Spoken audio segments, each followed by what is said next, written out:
Welcome to the Young Wealth Show, where you'll truly learn how to make, spend, and invest money for an awesome life.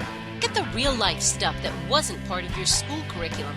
Young Wealth gives you innovative new ways of dealing with your finances, as well as the skills and tools you're going to need to survive and be successful out on your own. Let the Young Wealth Show be your GPS to take you from clueless to clued in. Here's your host, Jason Hartman, with Young Wealth. Hey, welcome to the Young Wealth Show. This is episode number 8, and today we've got an interview from a great young entrepreneur, Robert Tuchman, who has published a book entitled Young Guns, The Fearless Entrepreneur's Guide to Chasing Your Dreams and Breaking Out on Your Own. I think you'll find this real-world story of entrepreneurship real interesting. Here you go.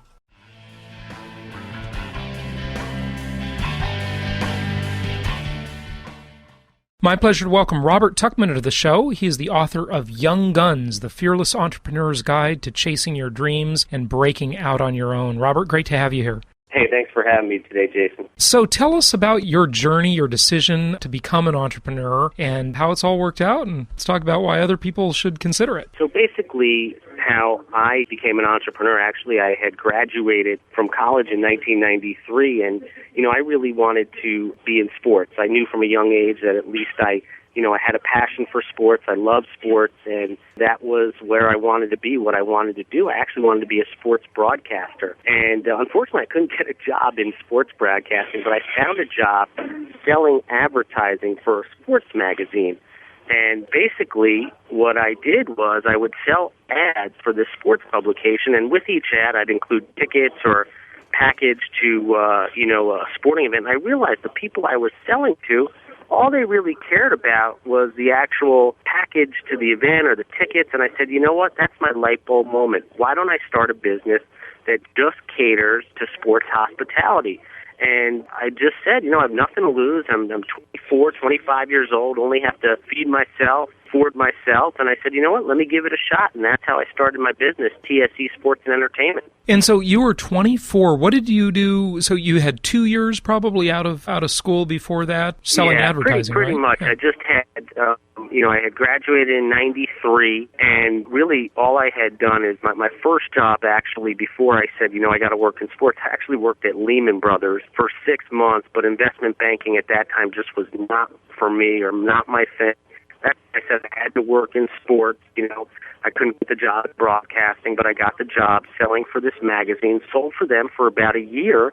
And after that, I said, you know what, I just got to go do this myself. I was working at home for the company. I was pretty much doing everything on my own already. So at that time, I just said, listen, let me go out there and let me just start a business. I have nothing to lose. I can always go get a job as a sales guy or do something along those lines. And that's what I did. Good for you. Is entrepreneurship worth it? People make a lot of sacrifices to be an entrepreneur. And what would you say the pitfalls and the upside to it? Oh, well, I think that without a doubt it is worth it. There's nothing like controlling your own destiny, being the boss, so to speak, or just having the ability to determine your own schedule. Doing something that you love for yourself just provides so much more energy, in my case, than doing it for someone else. So, yes, without a doubt, but it certainly comes with a lot of stress and a lot of things that you have to deal with that you wouldn't have to deal with if you were just working for a company, mainly dealing with employees, with payrolls, with so many things.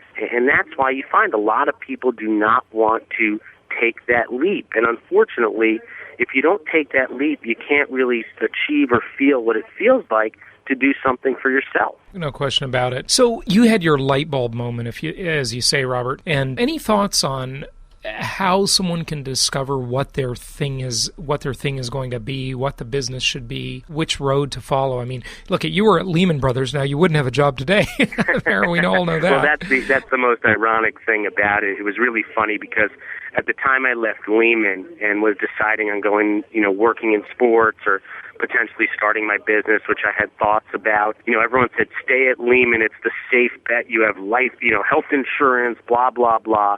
And the most ironic thing is we all know what happened to Lehman is I would have done that. I would have been miserable, and then I would be with nothing. I never would have achieved my dreams and never followed my passion, and that would have been a complete disaster. For me, that would have been unacceptable. So it is quite ironic with my story just that I was actually at Lehman and what happened to them. Yeah, it really was. Any thoughts on that light bulb moment and how people can discover it? Yeah, I think for me, and especially at a young age, and I really encourage a lot of young entrepreneurs, is to follow their passion. I mean, we live in a time right now where you can really work in a lot of, young people's passions, whether it's sports, entertainment, fashion, PR. I mean, you have the ability to find a job in that area. Sports has become a business. The entertainment industry has become a business. 50, 60 years ago, that wasn't so much the case, but there's so many opportunities right now. And what I really advise is for that light bulb moment, that big idea,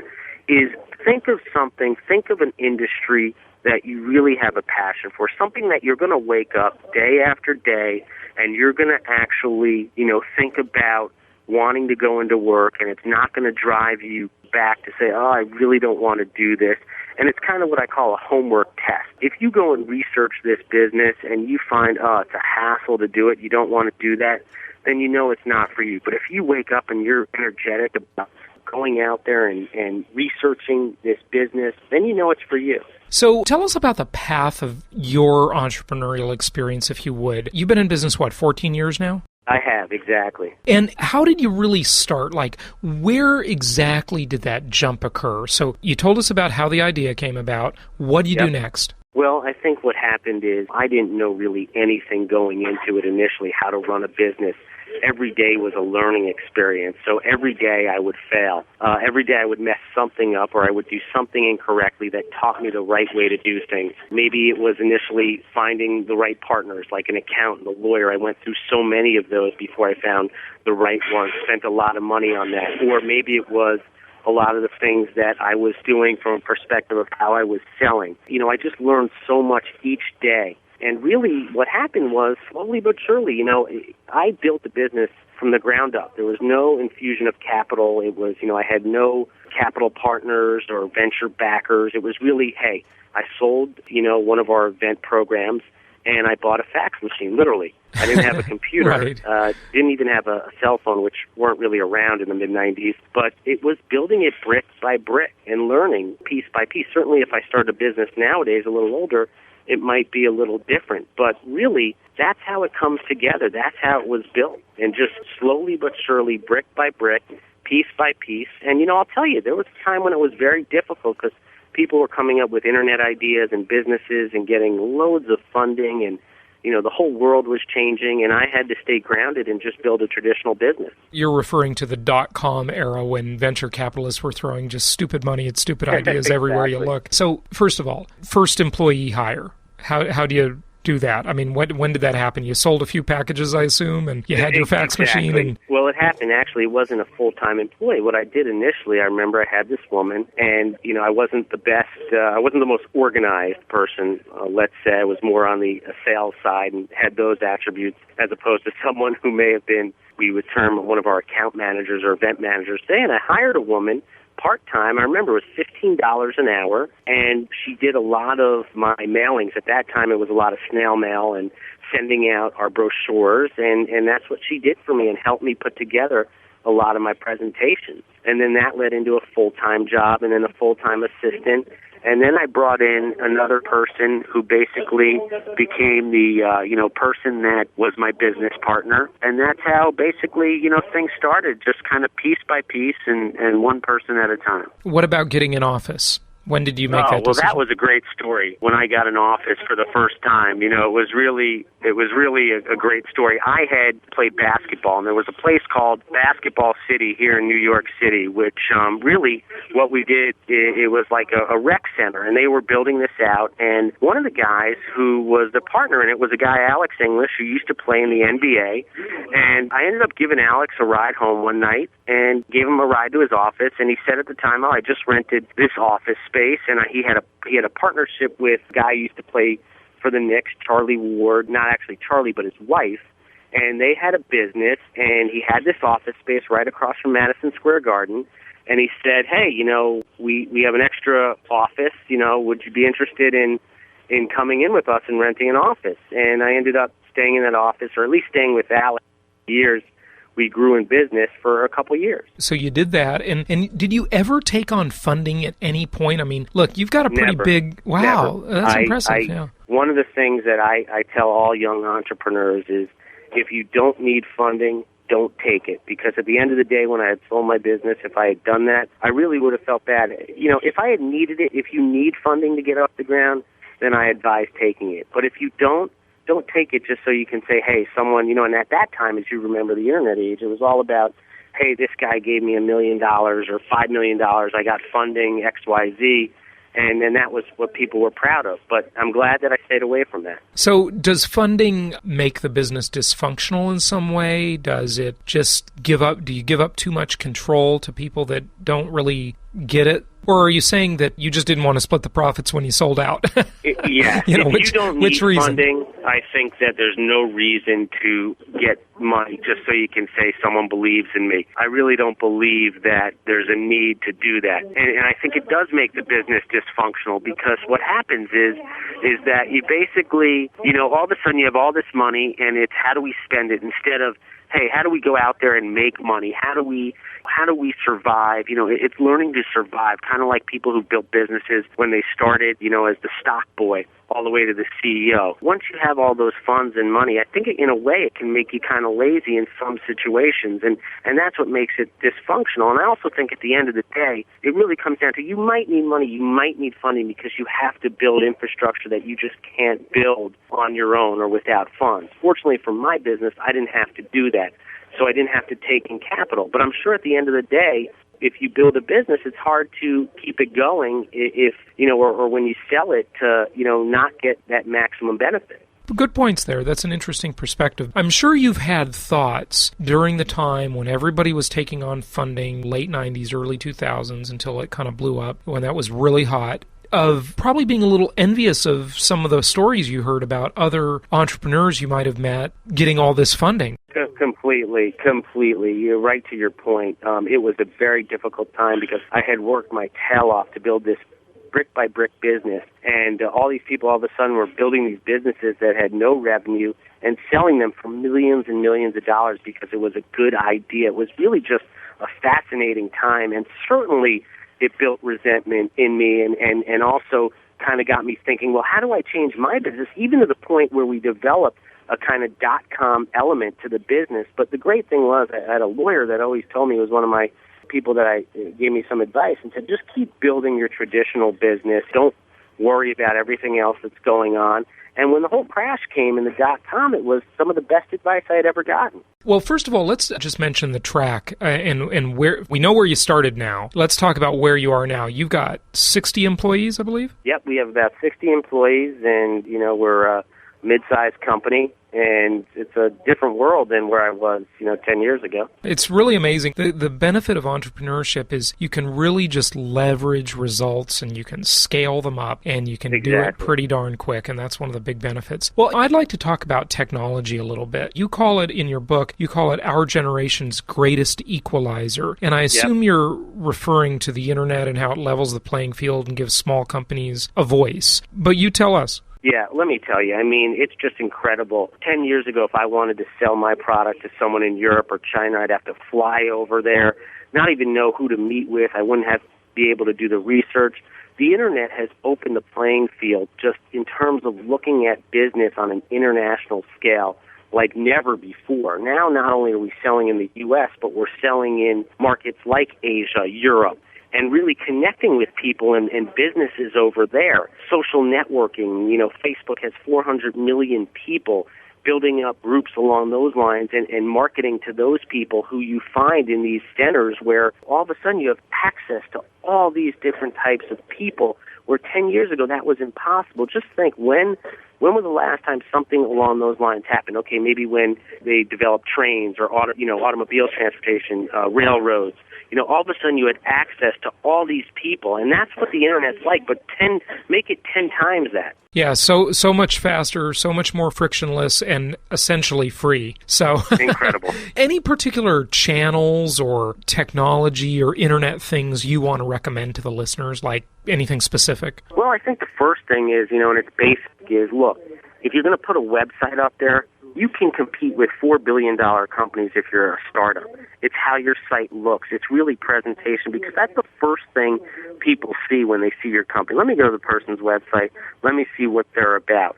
So I would certainly invest in that. I'd also look at, if you're looking to target individuals and targets or new customers, what you need to do is you need to use some of this new networking. LinkedIn is a great source to find the right people to contact. I mean, it's amazing the data that's out there. Yeah, no question about it. The tools are phenomenal, and the research capabilities totally phenomenal. First year in launching a business, how do people really keep focused on priorities? There are a million distractions, and one of them is the one we just talked about, the Internet. It can be a big distraction, too. Oh, God. Well, I remember when I was starting my business, the OJ trial was going on, and I started out of my apartment, and it was hard not to want to turn that TV on every day and watch what was going on. But really what you need to do is one of the most important things is keeping that focus. And I always say, focus on a niche, focus on an area, do that one thing really well. Don't let your business go all over the place, and don't let yourself go all over the place. If you want to be successful, regardless of these new tools like, the Internet and technology and means to reach people, you have to stay focused and you have to put the time in. So just keep focused, keep your eye on the ball on what's important and what brings in money. Exactly. What brings in money? What keeps your business? What's your bread and butter? That's extremely important. Absolutely. What about service? You say that service is what you're selling. I mean, we live in a world where there's a lot of competition in every industry now. How do you differentiate with service? Service is one of the most important things, especially, really in any business. Whether it's service that you go on a website, it's easy to use, there's a customer service person available. Just being able to service the client, I think, not even service the client anymore. It's servicing your suppliers, having good relationships with those people, because they're extensions of your business as well. Let's say, in our business, we're the hospitality business. If we don't deliver something we're going to, it's making up for that. It's talking to the customer directly, showing them that you care. So many more people are interested in that end of it, than the other end of it of what did I get. It's how you take care of the client that really builds a business. And that word definitely spreads around. What about thoughts on building one's team? You mentioned the outside people, the accountant, lawyer, etc. What about the internal people? Well, the internal people you really want, that's the thing you have control over. And it's one of the most difficult things I found is to find good people. But when I find them, I keep them. You want to keep them involved. You want them to make decisions. You want to empower them. That's really important. And you want to just be one of the guys in terms of, hey, you're the boss, but, at the same time, you want to get your hands dirty. You don't want to be seen any different than, anyone else within the organization. Well, this was actually a two-part interview with Rob Tuchman, and I'm glad to have him back with us on a landline, so we've got really good sound. Rob, how are you? I'm doing great. Thanks so much, Jason. Good. In our prior conversation, we left off where we were talking about building the team and finding the right people, which is so critical to any business, both internal and external people. I'd like to ask you now a little bit about capitalizing a venture. I believe earlier we alluded to taking on capital from the outside and so forth. Give us some more thoughts on capitalizing the venture and funding it. Well, I always recommend that the minimal amount of investment that you can take, the better, because at the end of the day, if you do go and raise money, and you need to take in money, well, you have to give up equity. And when it comes time to run the business and comes time to sell the business and you don't own all the business, it's a much tougher pill to swallow at that time. So I always recommend, really just if you can fund it yourself, fund it yourself. And if you have to go out, first go out to friends, families, and then go to the venture guys. Yeah, they call that the 3 Fs, right? Friends, families, and fools. Exactly. Wanting to fund a startup business, highly risky, but it can be highly profitable too, right? That's great, yeah. So what really makes a business stand out? The marketplace it doesn't matter what the field is anymore. It is so crowded. And every business is just vying for attention and saying, look, notice me, buy from us. We do this better, we do that better. What are your thoughts on standing out in a very, very crowded competitive marketplace? Sure. Well, I think it goes back to the basics with a lot of respect and standing out.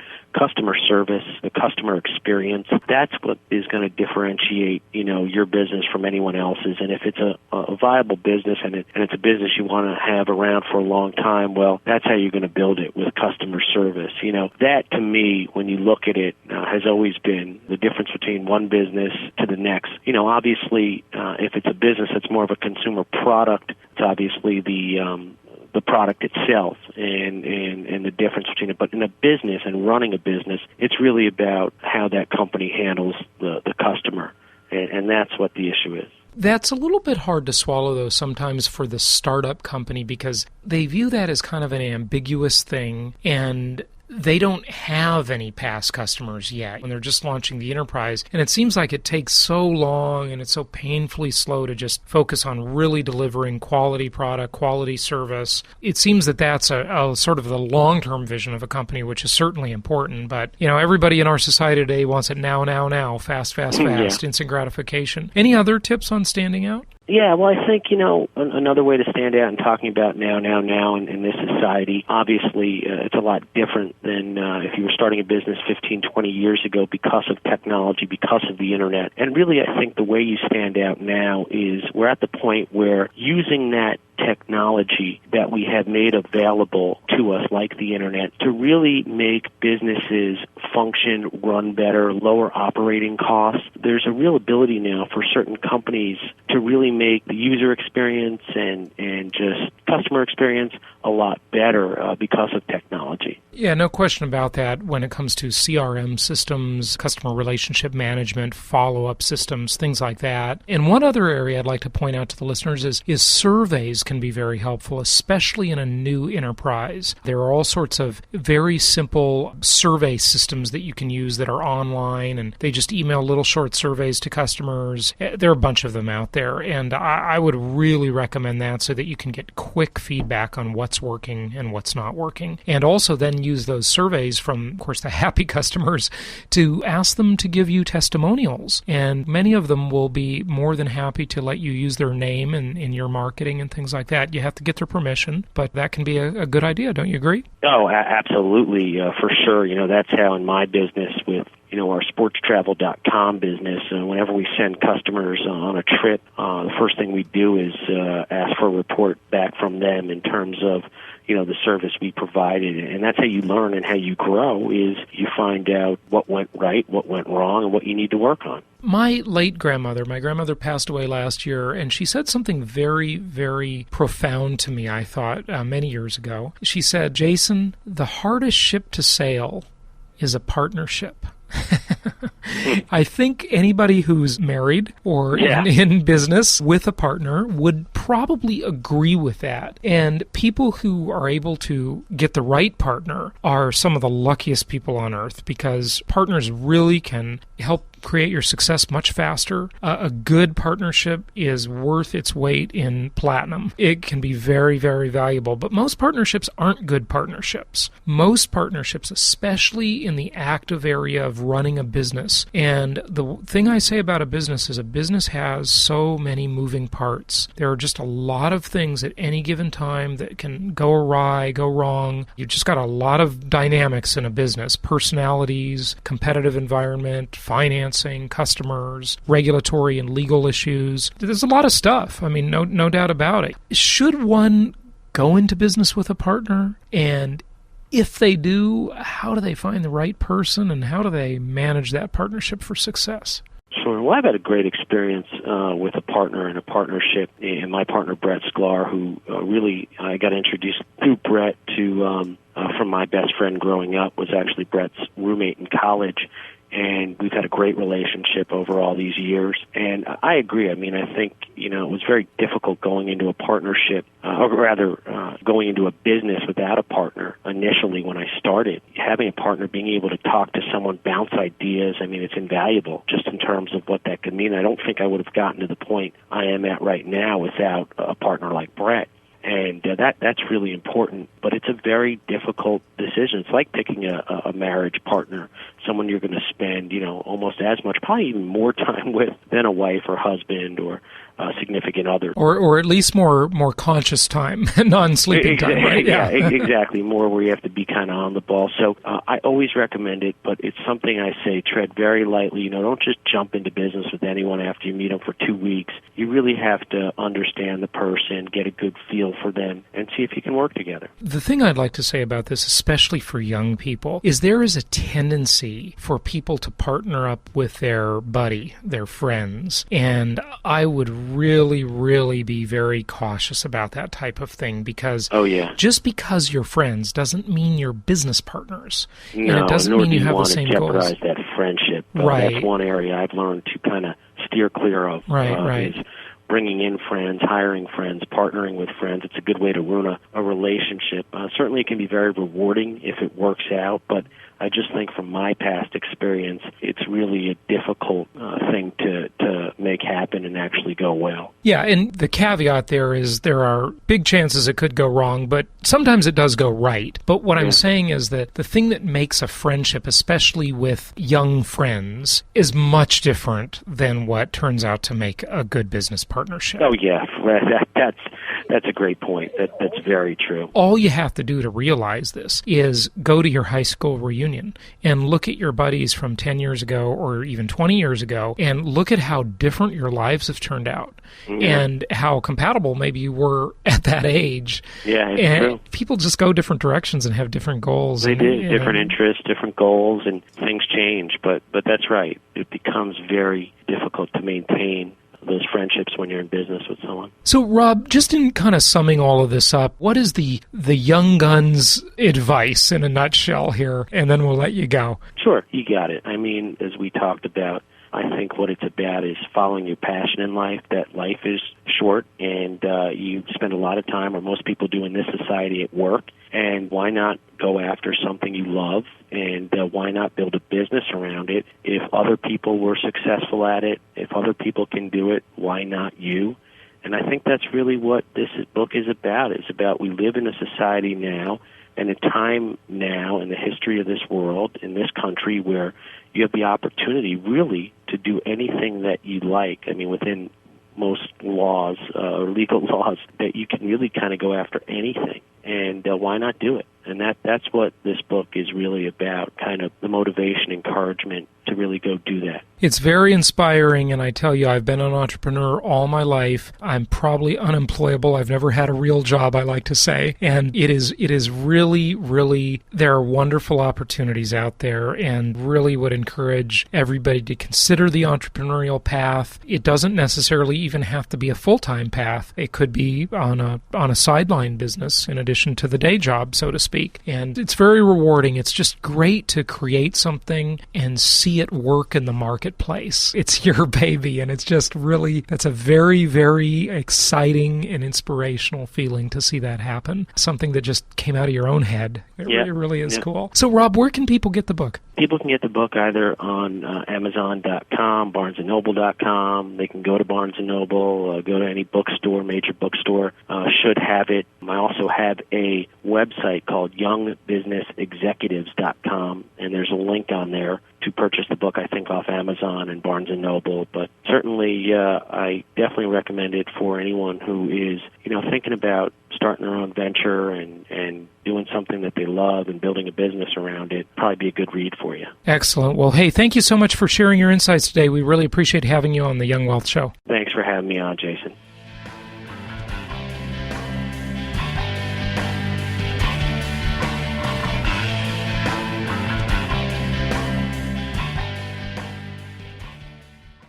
Copyright the Hartman Media Company. For publication rights and interviews, please email media@jasonhartman.com. This show offers very general information concerning real estate for investment purposes. Opinions of guests are their own. Jason Hartman is acting as president of Platinum Properties Investor Network exclusively. Nothing contained herein should be considered personalized, personal, financial, investment, legal, or tax advice. Every investor's strategy and goals are unique. You should consult with a licensed real estate broker or agent or other licensed investment, tax, and/or legal advisor before relying on any information contained herein. Information is not guaranteed. Please call 714-820-4200 and visit www.jasonhartman.com for additional disclaimers, disclosures, and questions.